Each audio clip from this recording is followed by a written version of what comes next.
Hi guys, welcome to Lex Prep. Subscribe to the channel for all important updates that you need for CLAT 2025.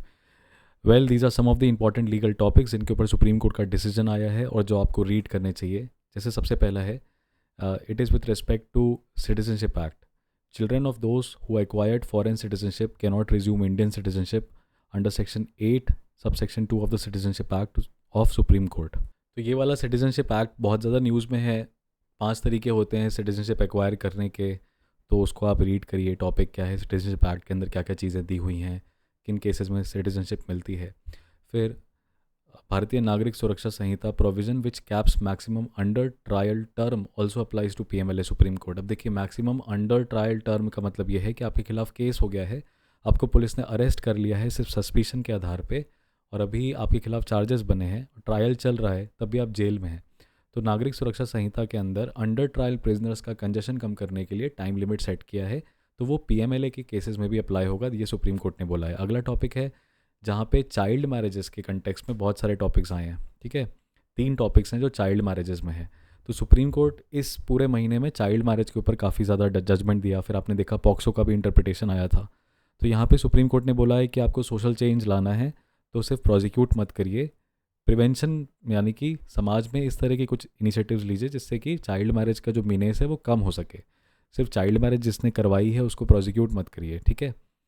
Supreme court ने यह भी बोला कि अगर prohibition of child marriage act के अंदर एक मिनिमम लिमिट है, एज लिमिट है, तो वो पर्सनल लॉज पे लागू होगी कि नहीं होगी उस पर इंटरफेयर अभी नहीं कर सकते, बिकॉज इस तरह का कोई एक बिल है जो पार्लियामेंट में पेंडिंग है. तो ये आपको समझ में आता है कि अच्छा, बिल अगर पेंडिंग होता है पार्लियामेंट में तो सुप्रीम कोर्ट उस मैटर पे जुडिशियल डिसीजंस नहीं देती है. अगेन पार्लियामेंट्री सॉवरेनिटी को मद्देनज़र रखते हुए सेपरेशन ऑफ पावर का भी कॉन्सेप्ट यहाँ पे देखने को मिलता है. Marriages fixed during minority of child violets free choice. Again, ये चाइल्ड बीट्रॉथल्स क्या होते हैं, बचपन में शादी फिक्स कर दी बच्चे की, तो उसका जो राइट टू एंजॉय चाइल्डहुड है वो ख़त्म हो जाता है. इस तरह की चीज़ें हैं तो सुप्रीम कोर्ट ने अपने जजमेंट में बोली है. फिर सेक्शन 6 से है सिटीजनशिप एक्ट का, जिसमें आसाम अकॉर्ड के बारे में बात है कि 1971 के बाद अगर कोई भी माइग्रेट किया है आसाम में तो वो इलीगल इमिग्रेंट होगा. तो इसको 4:1 रेशो से सुप्रीम कोर्ट ने अपहोल्ड किया है सेक्शन 6 से. तो ये जीके में भी आ सकता है, ये लीगल में भी आ सकता है. उसके बाद अगर अगला टॉपिक देखें तो ये royalty is not a tax. ये बहुत बार लगातार न्यूज़ में आ रहा है. सबसे पहले आपने mines and mineral development act के अंदर देखा होगा, अभी कह रहा है कि अगर म्यूनिसिपल कॉरपोरेशन ने रॉयल्टी ली है होर्डिंग्स लगाने के लिए तो वो भी टैक्स नहीं है. तो टैक्स और रॉयल्टी में क्या डिफरेंस होता है, ये एक इंपॉर्टेंट टॉपिक है. फिर duty of the court to assess fair compensation is not limited by claimants rough calculation. तो this is with respect to power of the court to decide compensation amount. तो fair compensation क्या होता है वो court decide कर सकता है. हो सकता है कि जो कंपनसेशन कोर्ट के सामने मांग रहा है सामने वाले व्यक्ति से उसने कम असेस किया हो या ज़्यादा असेस किया हो, तो कोर्ट के पास अल्टीमेटली पावर है कि वो फेयर कंपेंसेशन क्या होता है वो डिसाइड करते हैं. फिर इस तरीके से 9th टॉपिक है जहाँ पे पर्सन्स विद डिसेबिलिटी के बारे में बोला है कि सरकार को और प्राइवेट इंस्टीट्यूशंस को पीडब्ल्यूडी के कंटेक्स्ट में इंक्लूसिव होना चाहिए. तो ये वाला जो पीडब्ल्यूडी से रिलेटेड एक्ट है उनको क्यों स्पेशल तरीके से ट्रीट किया जाता है, क्या कॉन्स्टिट्यूशन में उनके पास राइट्स हैं. जब आप आर्टिकल रीड करेंगे तो आपको इस तरह की चीज़ें समझ में आएंगी. अगेन, ऐसी चीज़ों को रीड करने से दिमाग खुलता है. Now rule of pendente lite है, इसको आपको पढ़ना चाहिए. ठीक है, पेंडेंटे लाइट मतलब पेंडिंग लिटिगेशन के दौरान क्या रूल होता है. Transferee being stranger to suit can file an application against disposition. तो आप इसके बारे में भी रीड कर सकते हैं. नेक्स्ट टॉपिक है high court must apply its mind to materials in police report before deciding to quash FIR. Supreme court ने बोला है कि जब हाई कोर्ट के पास देखिए एफआईआर हो जाती है तो उसको ऐसे गायब नहीं कर सकते. उस पर केस होगा, इन्वेस्टिगेशन होगा, ट्रायल चलेगा, प्रॉपर है. लेकिन हाई कोर्ट जब के पास एक पावर होती है कि वो एफआईआर को क्वैश कर सकता है, राइट. तो क्वैशमेंट की पावर हाई कोर्ट के पास प्रोसीजरल लॉ में है. तो आपको देखना चाहिए कि वो क्या पावर है, किन केसेस में एफआईआर क्वैश की जाती है. पुलिस रिपोर्ट में जो मटेरियल्स मेंशन्ड है इसका क्या मतलब होता है. पुलिस रिपोर्ट जो स्टेटमेंट्स रिकॉर्ड करती है, जो जो एविडेंसेस गैदर करती है वो क्या हैं, वो सबको ध्यान में रख के एफआईआर क्वैश करनी चाहिए. और फिर there is no bar to transfer immovable property to minor. Supreme court ने ये बोला है कि sale is not a contract. ठीक है, तो अगर कोई इमूवेबल प्रॉपर्टी माइनर के बेनिफिट के लिए उसको ट्रांसफ़र की जा रही है तो उसमें कोई रोक नहीं है. यानी कि आप ये नहीं कह सकते कि वो माइनर कॉन्ट्रैक्ट कर रहा है, माइनर के लिए कॉन्ट्रैक्ट हो रहा है, माइनर कॉन्ट्रैक्ट नहीं कर रहा है.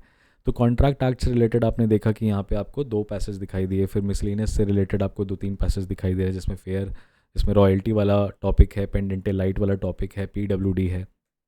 तो इस तरह की चीज़ों को आपको रीड करना है आगे आने वाले टाइम पे। ये आपके पास हो गए अराउंड 11 12 आर्टिकल्स हो गए, 12 टॉपिक्स हो गए। अब आप ये नहीं कह सकते कि आपके पास टॉपिक्स की कमी, आपको पता नहीं आपको क्या पढ़ना है। तो ये एकदम रिसेंट के, एकदम ताज़े ताज़े अक्टूबर महीने के पूरे प्रॉपर जजमेंट्स हैं। आप इस टाइटल को बस सिंपली गूगल करिए और इनके बारे में रीड करना स्टार्ट करिए, और यही काम आपको अगले 40 दिन तक करना है। And that is the step 1 that you are going to take. इसमें मैं आपको जितने टॉपिक्स दूंगा आप इनको प्लीज़ रीड करिएगा।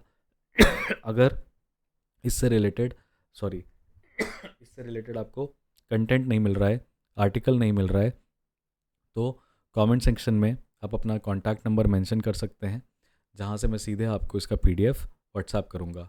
ठीक है, अगर आप कंफर्टेबल हैं तो ठीक है, अदरवाइज़ नहीं है तो आपका लॉस है। राइट, आप कमेंट सेक्शन में मुझे यहाँ पे बता सकते हैं, अपना नंबर बता सकते हैं, और मैं सीधे आपको पीडीएफ दूंगा। ठीक है, नहीं तो आप ईमेल आईडी भी मेंशन कर दोगे तो वो भी मैं आपको वहाँ पे भी सेंड कर दूंगा। एनीवे, आप इसका स्टडी मटेरियल ऐसे ले सकते हैं। राइट, तो ये चीज़ें हैं। फिर इस वीडियो में कुछ, आप इस चैनल को सब्सक्राइब कर लीजिए, आपको ऐसे ड्राइव लिंक भी मिलेगा जहाँ पे कुछ ऐसे फ्री लेक्चर्स आपको मिल जाएंगे, जो कि आप ऐसे जब भी आपको टाइम मिले आप उसका ड्राइव लिंक से देख सकते हैं। हालांकि वो ऑलरेडी हमारे जो स्टूडेंट्स हैं वो उनके लिए कर रहे हैं, लेकिन आपको थोड़ा और एडिशनल हेल्प हो जाए लास्ट 30 डेज़ में, यही हमारा प्रयास रहेगा। बहुत बहुत धन्यवाद।